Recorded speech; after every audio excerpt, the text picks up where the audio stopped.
রংপুরের তারাগঞ্জে রবিদাস সম্প্রদায়ের দুজনকে পিটিয়ে হত্যার ঘটনায় ভাইরাল হওয়া ভিডিও দেখে কয়েকজনকে চিহ্নিত করেছে নিহতদের পরিবার, কিন্তু অভিযোগ উঠেছে পুলিশ এখনো তাদের গ্রেপ্তার করেনি। হত্যাকাণ্ডে প্রত্যক্ষদর্শী পুলিশ ও নিহত রূপলাল দাস ও প্রদীপ লালের পরিবারের সদস্যরা বলছেন, ভিডিওতে যাদের দেখা গেছে তারাই এই ঘটনার সঙ্গে জড়িত।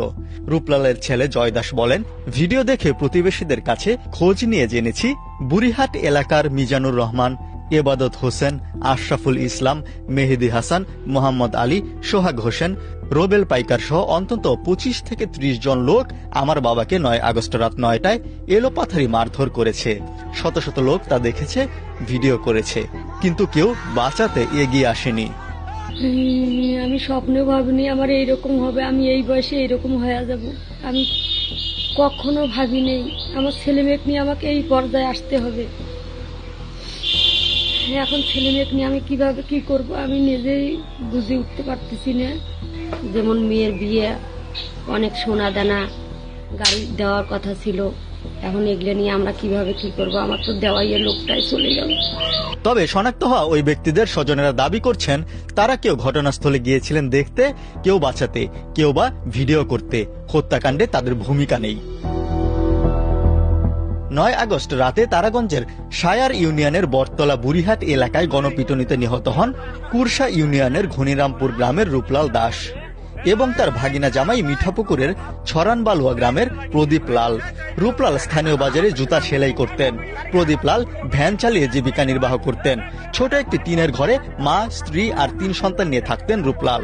রূপলালকে চিনি, সে একজন ভালো লোক এবং প্রকৃত কোনো দোষী নয়, কিন্তু আমরা ভিডিও ফুটেজে দেখতেছি যে রূপলালকে 15-20 জন লোক নির্মম ভাবে ডেঙ্গে মেরে ফেললো। আমরা দেশের কাছে এটা আবারও তুলে ধরতেছি যে আবারও আমাদের এই রূপলালের বিচারটা যে আমরা সুস্থভাবে পাই।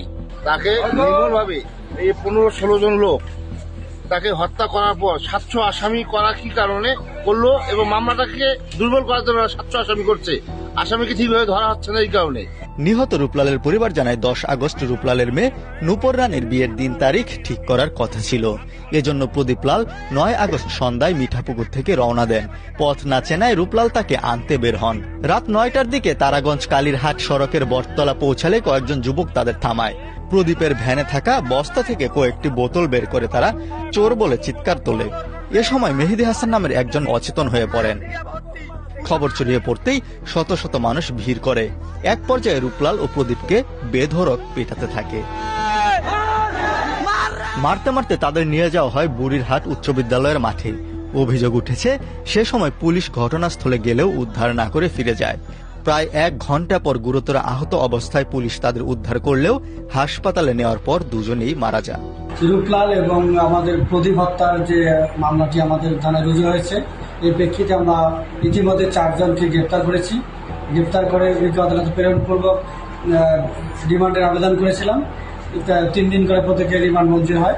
আমরা থানায় নিয়ে এসে তাদেরকে নিবিড়ভাবে জিজ্ঞাসাবাদ করেছি এবং আমাদের কাছে যে ভিডিও ফুটেজগুলো সংরক্ষিত আছে সেই ভিডিও ফুটেজগুলো তাদের কাছে উপস্থাপন করি।